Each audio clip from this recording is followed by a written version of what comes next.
Yo, yo, yo. Hello and welcome to episode 227A of Tales with TR. I'm your host, Terry Ryan Jr. Great to be with you guys. Thanks to Mike DeStefano, otherwise known as Al's brother, for last week. It was an awesome time. A lot of great feedback. Those who don't listen to TSN Overdrive, check it out. It's a good show with Brian Hayes, Jamie Noodles McLennan, and Jeff O'Neill. On that show, Al's brother, of course, is a frequent guest. I didn't really get into that a whole lot. Probably should have, because a lot of people listen. Now, Al's brother has his fingerprints on many a sports show. Right now, Locked on Leafs is a pretty good podcast. I listen regularly. It's good.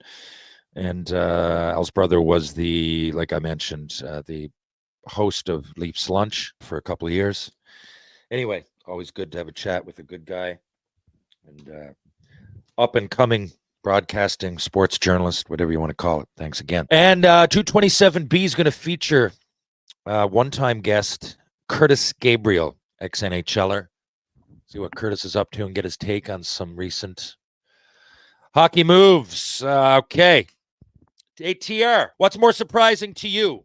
The fact that Calgary are 3-0 or Edmonton are 0-3. This comes from Fitz in northern Alberta. Okay, Fitz. What's more surprising? Calgary being 3-0 is, I don't know that I would have picked it, but I really wasn't one of these.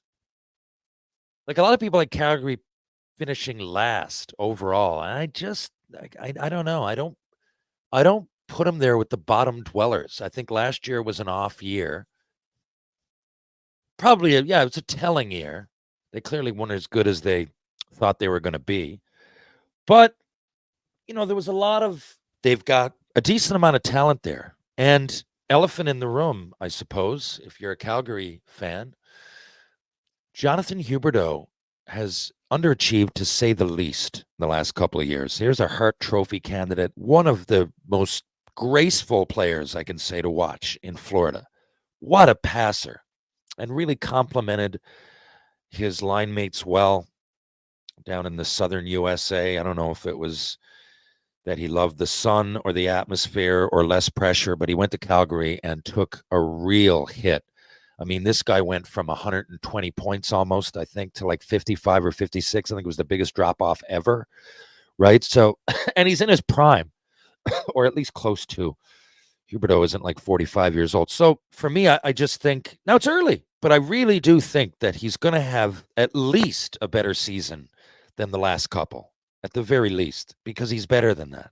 Now, one player doesn't drive a team in hockey, but I think Huberdeau is a metaphor for the Calgary Flames in general. They've been grossly underachieving. He's been grossly underachieving. Are they a playoff team? I'm not quite sure, but are they like 31st? I don't think so. I don't. I put them way ahead of teams like San Jose and Chicago. And I think I might even put them ahead of Montreal, Buffalo for sure. Maybe Ottawa. The jury's out there. Anyway, just when I'm sprinkling in some teams there. And I'm not diving too far into it, am I? But I think, Calgary's it's an awesome place to play. I mean, if you're going to play in Canada and you don't, what's the word? If you're going to play in Canada, I mean, I'm Canadian, of course, and it wouldn't matter to me. I can see why it does to a lot of people. I mean, I understand why you would want to play in the sun versus the cold. You want to get specific. I don't know. Tampa Bay, Florida, fucking San Jose versus Edmonton, Winnipeg, Ottawa. I don't know. I understand that. For me, I suppose, hockey's, you're traveling a lot, first of all, to some awesome cities. Second of all, you're making unreal money. So in the off season, you're going to travel to places that people living in Tampa and Florida and Miami and San Jose and wherever that they probably don't even get to go to, right? Because if you're playing in the NHL, goes without saying, you get travel money. And the Canadian markets tend to be hockey crazy, hockey centric, hockey, oriented. So I like that, but I can totally see how some people wouldn't. Now, just saying that, like a guy like Jonathan Huberdeau, what I was getting at was, he made the decision, you know, after he got moved, he signed an 8-year deal because he wanted to be in the city. But it can be a bit of a shock, especially when they go and they went on a tear. You know, the 2 years he's been gone, they had a pretty successful season, and then the next one they won the cup, which is successful, of course. If you're looking at winning and selling out buildings as success, then that's it. You win your last game of the year, it's ultimate success. So maybe it just took a little bit to transition for a guy that was used to that. I mean, Huberdeau's from Quebec, isn't he? So the cold and the snow shouldn't be anything new. Now, I think I'm overanalyzing that particular situation. Guys like Kadri, though, seem like he's on a mission. I would be too, um, for sure. And then there's guys like, okay, I think Kuzmenko is going to have a good year. I mentioned Kadri. I mean, he plays with a chip anyway. So if he gets his scoring touch back, then you've gained you've gained an exceptional player. Blake Coleman's there. Backlund.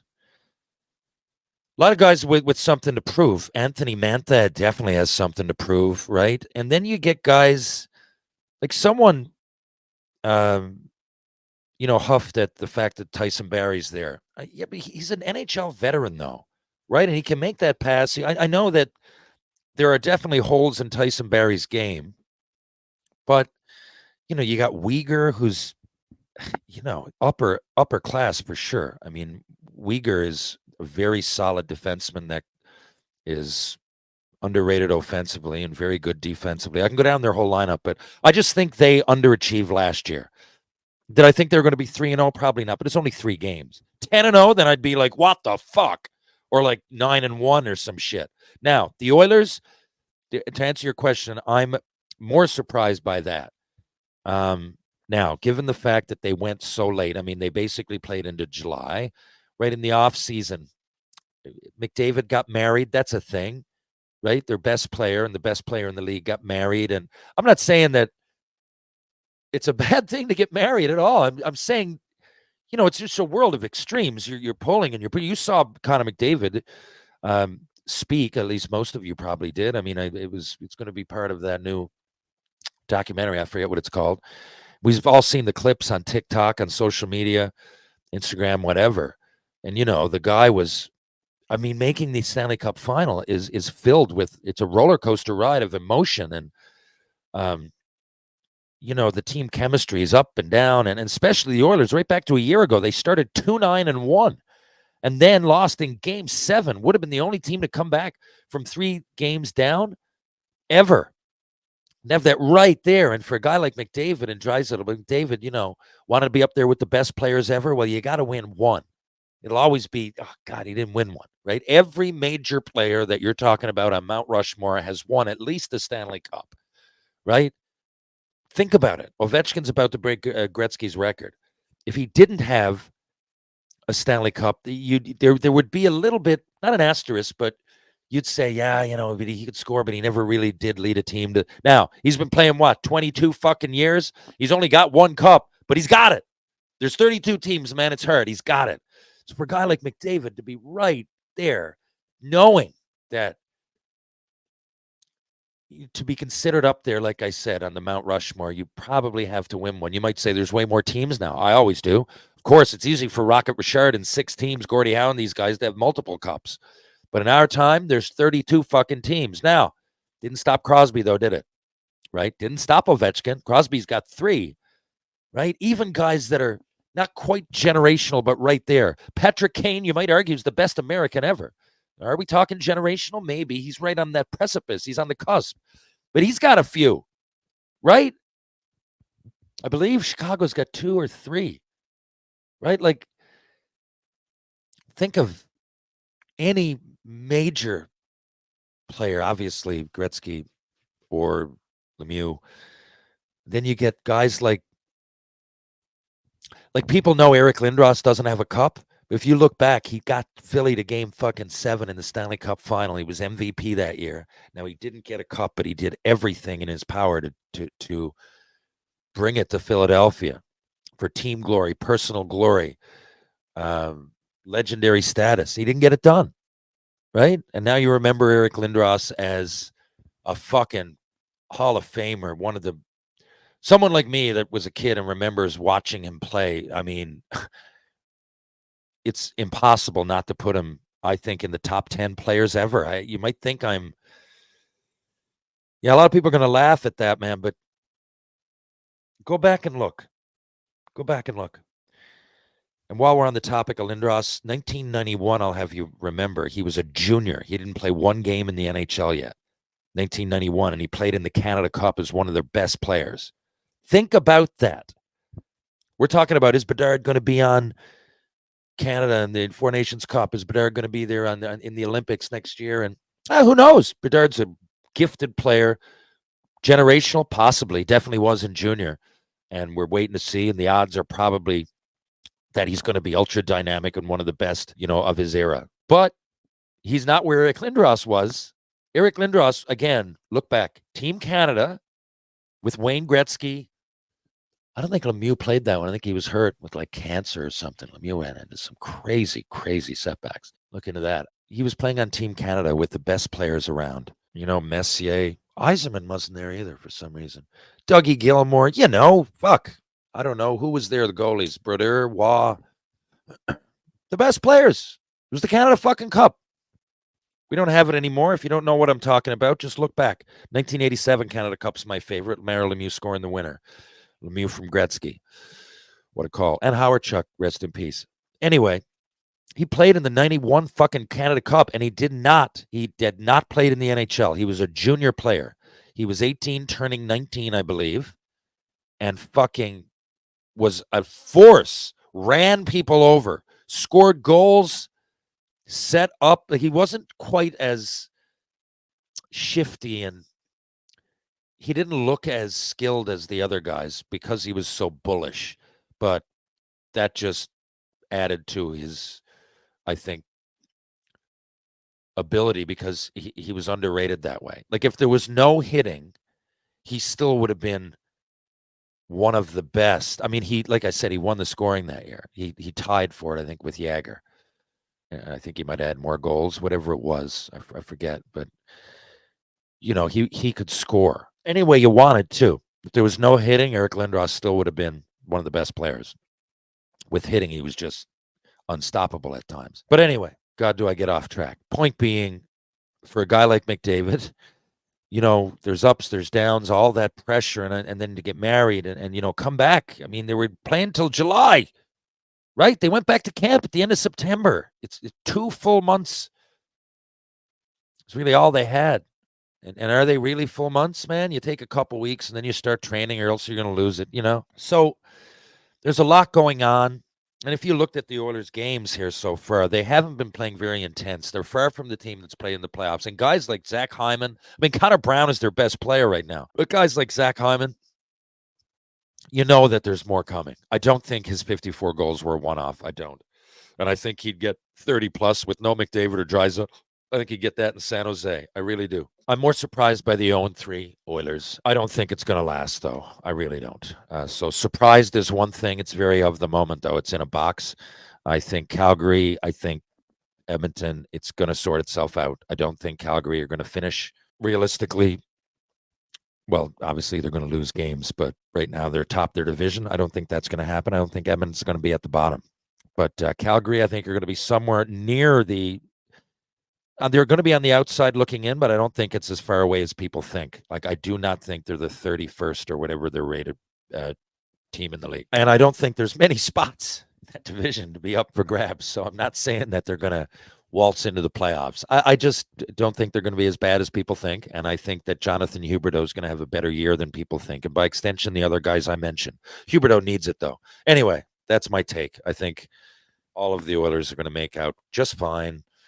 They're going to score. Their power play is going to come back. All the big guns are going to do their thing. Now, making the playoffs, yeah. I'm not guaranteeing first place or anything. The Oilers, if they proved anything, can be streaky.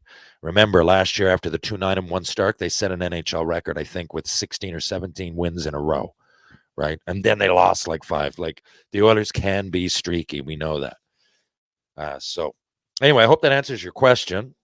It's been 17 fucking minutes, and I got Kurt Gabriel coming on right now. So, hey, once again, I had many questions to get to. Lisa from Roanoke. Roanoke, why do so many people? I got to get back to Roanoke. Just seems that I have overrepresented amount of people there.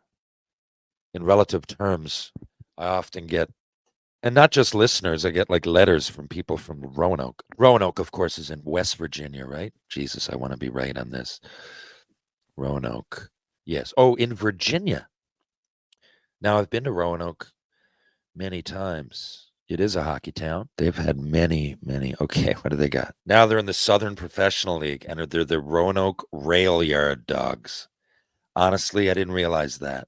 Used to be the Roanoke Express. There has been a few iterations of pro hockey there. But point being, I guess, like minor league hockey, some of those towns that you don't think are hockey centric are fucking wild. The best place I've ever gone in to play in the minors, I didn't play for this team. I played against them when I was with Colorado Springs, Oklahoma City. Wow. Holy fuck. What a buzz. What a city. And honestly, I'm just surprised that no one ever brings up the NHL there. I wasn't surprised Seattle got it. I played in that market too in junior. Great hockey market, underrated, as you're seeing now. Seattle Kraken are going to have no sweat, getting all kinds of support for many years to come. But I'm just saying Oklahoma City is another place like that. Really opened my eyes. The American South in general has some just awesome hockey towns. Okay, I'm getting a note from Curtis Gabriel that he wants to go right now. So I'm literally going to record these back to back. Folks, I will be in Sudbury the next 3 days. I'm flying in this afternoon. That's why I'm getting these pods in quick. And we're going to do a fundraiser. It's the Easter Seals fundraiser. It's going to be awesome. There's a big banquet tomorrow night and a draft. And then wherever we get drafted to, we play 3 games with the team who drafted us the next day, being Friday, and then have like a banquet sort of thing at night. It's a lot of fun. I love these events. We're going to raise a lot of money for people who need it. So check it out. Follow my Instagram, Terry Ryan 2020, and should be a good time in Sudbury. Right after that, we're going on a tour with the Shoresy group, and this is going to be a lot of fun. I'm sure you've seen there's cities like Detroit, Columbus, Philly, Toronto, Boston, Buffalo, Detroit. So we're playing a lot of these cities, and we're going to have a lot of fun. Now, I'm literally going to leave this podcast and join another one with Curtis Gabriel. If you're downtown St. John's, folks, you want to head out for a beer or coffee or whatever, you want to check out George Street, why not go to Trinity Pub, Bull and Barrel, Rob Roy Confusion, the Martini Bar, of course, Green Sleeves. You're going to go for a bite to eat, why not do it at Loose Tie, Blue on Water, of course, Wedgwood Cafe, who also do catering. Ryan Power Conditioning is just the simply best bang for your buck, strength and balance for the body and mind. Check out Ryan Power Conditioning. 2 locations of Mr. Lube right here in St. John's, Newfoundland and Labrador. One's on Torbay Road, one's on Cammount Road. Live, laugh, lube. Pitbull Pain Relief, the pain sticks that just don't quit. Go to pitbullpainrelief.com, see what all the fuss is about. Mugsy Jeans, comfort, fit, the best. I'm getting on a flight today. Mugsy jeans are like wearing pajamas. Trust me, they're the most comfortable jeans you'll ever wear, and my go-to jeans for sure. True Hockey. Take what's yours. Thanks, folks. I'll be back in just a few, in about 10 minutes with Curtis the Hammer Gabriel. Thanks for listening.